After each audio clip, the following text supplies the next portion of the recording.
Okay, what is the question? This process of going from point A to point B, the spiritual journey or culmination of the final realization of ourselves as full Brahman. I guess, yeah, in your talks you have simplified as, Shravana, listening, and Manana, Nididhyasa. But if you look at the life histories of what other unrealized souls have done, take for example Buddha, he had to go through so much. You have written only life history, you don't know what they have done. Then So it is written by third party after hundreds of years. Okay, anyway. Or even the Ramana Maharshi from day 16 goes to, Arunachala. And okay. Meaning, I guess, we also read in our script, oh, this Rishi went to this cave and sat and meditated. So is it such a long process? I know, before it happens, your prior karma and all that. So I'm trying to conceptualize the whole journey. So the problem, we have a lot of romanticism, a lot of mystery around spiritual journey. Okay, it comes from literature available, spiritual teachings handed from generation, right? And Buddha's life history is written after so many years by somebody. Shankaracharya's life, Shankara Digvijaya, was written after at least 2 centuries later. Right. There's no first-hand experience or knowledge. Okay. So there is a problem of a person who is not realized, who doesn't have first-hand experience, to conceptualize spiritual teachings. Very difficult. Okay. Whatever he stays, it will be distorted. In Buddha's time, Buddha attained parinirvana. So when Buddha attained parinirvana, all the people are worried how to preserve Buddha's teaching. So till the time they didn't have any means of preserving. They were traveling. So then Buddha had 10,000 disciples. Everybody said, I can remember only part, I can't remember full. But there was one guy who was always there with Buddha. His name is Ananda. Ananda was there in every single meeting of Buddha. And Ananda had a photographic memory. Every single conversation he remembers. It's like a tape recorder. But there's a problem here. Ananda was not enlightened. So he couldn't get into the hall or something. He couldn't get into the hall of enlightenment. They have gathered in the hall of enlightenment. Ananda is not allowed to enter into hall of enlightenment because he is not enlightened. Because unenlightened mind, even if it takes original teaching, it will get corrupted. Right? Why it gets corrupted? Because a blind man asks a man with white eyes, what is white? Please tell me. You don't know white? I'll tell you white. See, the wall is white. Then he takes him to the wall. He touches the wall. Oh, understood. White means hard. Right? So then, no, it's not hard. It's soft like milk. No, milk is white. No, it doesn't mean. Oh, white means cold. No. White is not hard or cold. White is like a duck. So, white is like duck. So I understood. White is like this. So any communication from an unenlightened mind, it's distorted. It gets distorted. Okay. So this is the problem of communication. Spiritual teaching has been handed from generation to generation. It's called Shruti. But Shruti has to pass through a wise mind, enlightenment. There are, of course, they'll build some checks and balances, try to do that. But still, the moment somebody comes in, an unenlightened person comes in the chain, it gets distorted. So that way, whatever literature available to you is indicative but not authentic in many ways. So now take the Buddha. Okay, Buddha went through proper Gurukula system only. He has studied in the Gurukula system only. He has an understanding of all complete Sanatana Dharma. It's not that he came from somewhere sky. He had a guru, master. Of course, the master was not realized, but he went through Gurukula system. He understood all his teachings. Right? His master became his disciple later. Buddha's master. And Buddha went through 6 gurus. Now in 6 gurus also he learned samadhi practices. Samadhi is absorption practices. Samadhi is not realization at all. Samadhi is absorption of the mind. Realization is annihilation of the mind. Realization is dropping the mind. Buddha learned samadhi and then he realized it's not value. But in the process from Gurukula, what he learned, and samadhi practice, the best practice available that day, he understood what all doesn't work. Right? That's also learning. Correct. Huh? What doesn't work? What doesn't work? Right? What doesn't work is a great learning. So finally, he also tried. Finally, he sat silently. He came home. When you're not searching and you have exhausted all your search, you're back home. The spiritual journey, funny thing about spiritual journey is enlightenment is not a result of spiritual practice, sadhana. Mark my words. Enlightenment is not because of sadhana. But nobody got enlightened without sadhana. That's the paradox. Huh? I'll tell you, enlightenment is not a result of sadhana. Because if it's a result of sadhana, there's a gap between you and this goal and the seeker. Which is true, right? Which is not there, not true. No, I'm saying, listen carefully. I'm saying there is a sadhana is possible when there is a goal gap between the seeker and the sought. Right? So initially you start with the idea that there's a gap. So you have a conceptual gap, but really there's no gap. Yeah. Understand? In the process of bridging the gap, you'll do all sadhana. Yeah. And then So, and the whole purpose of sadhana is to exhaust the ego. The ego has to come to understand, okay, nothing works. Then what works? What remains is I am the self. That's why the golden rule of enlightenment is nobody got enlightened because of sadhana. Okay? Nobody got enlightened because of sadhana. Right?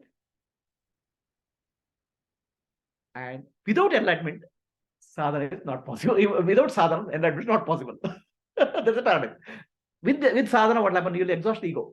You work out what all things are possible. Then ego says nothing works. Then ego is back where it is.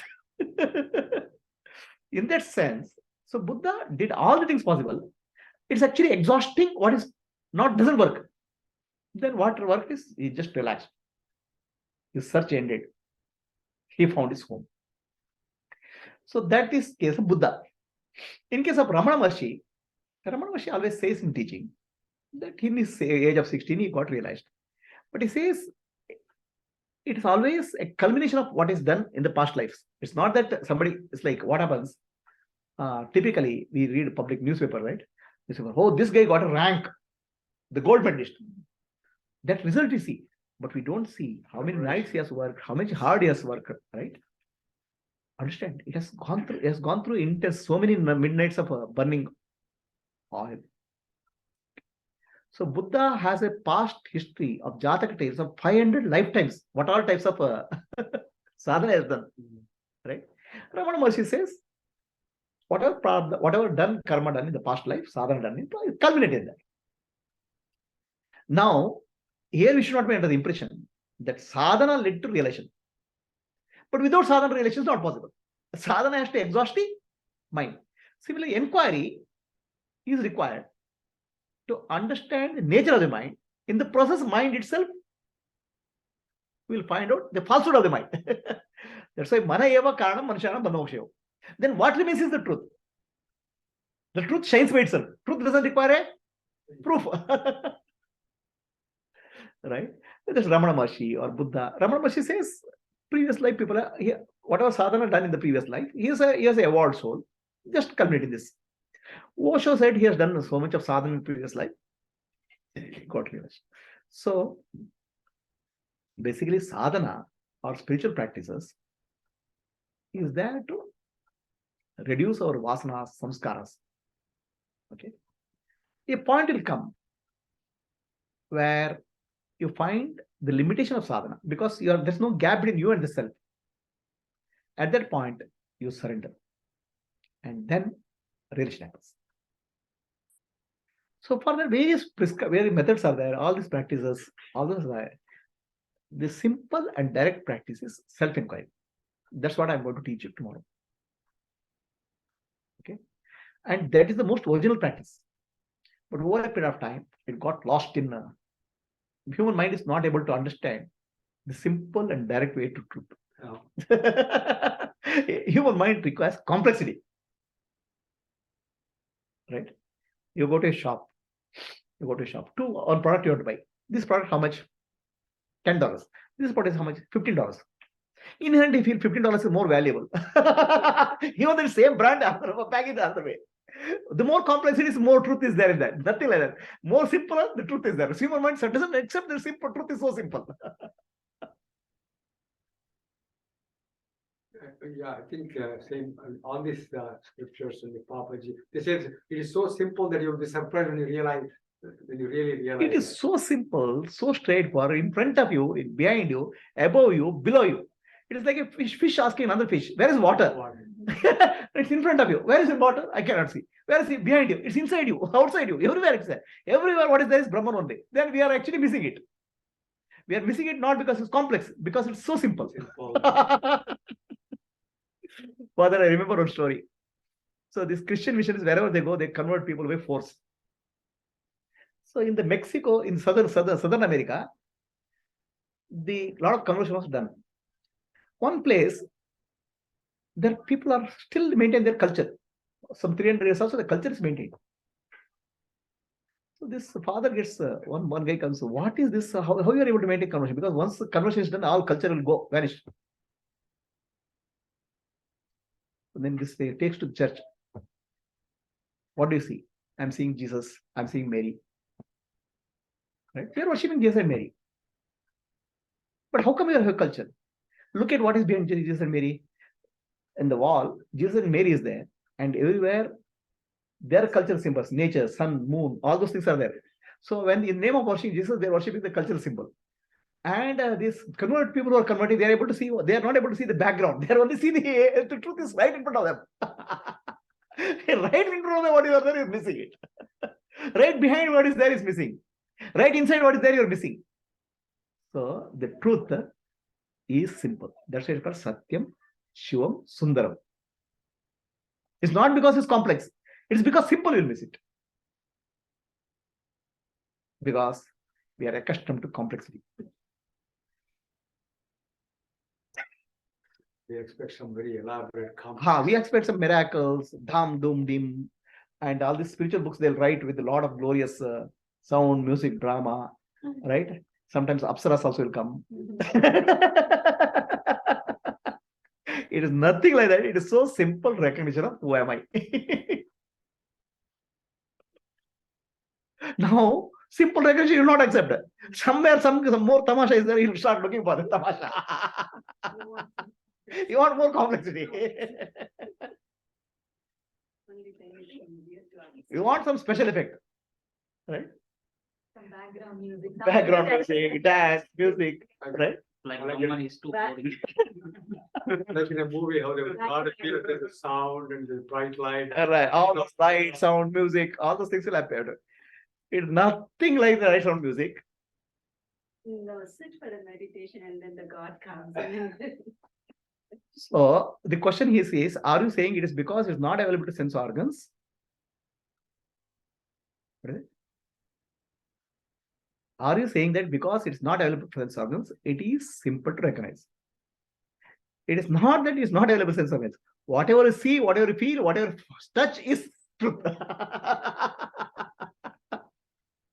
But not the way you perceive it. Understand? The question is truth simple because it's not available to sense organs? Truth is available to sense organs. Brahman alone is there. Whatever you touch, smell is Brahman only. But not what you conceptualize it.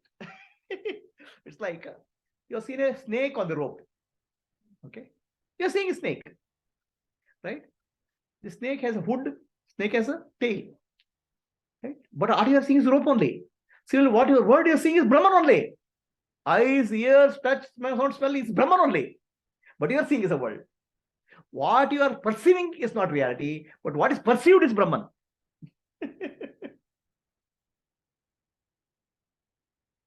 Does it answer your question? Any questions? So today we'll stop here. You have to go to sleep. Tomorrow morning, you have to get up. Shall we close the discussion today, Gayatri?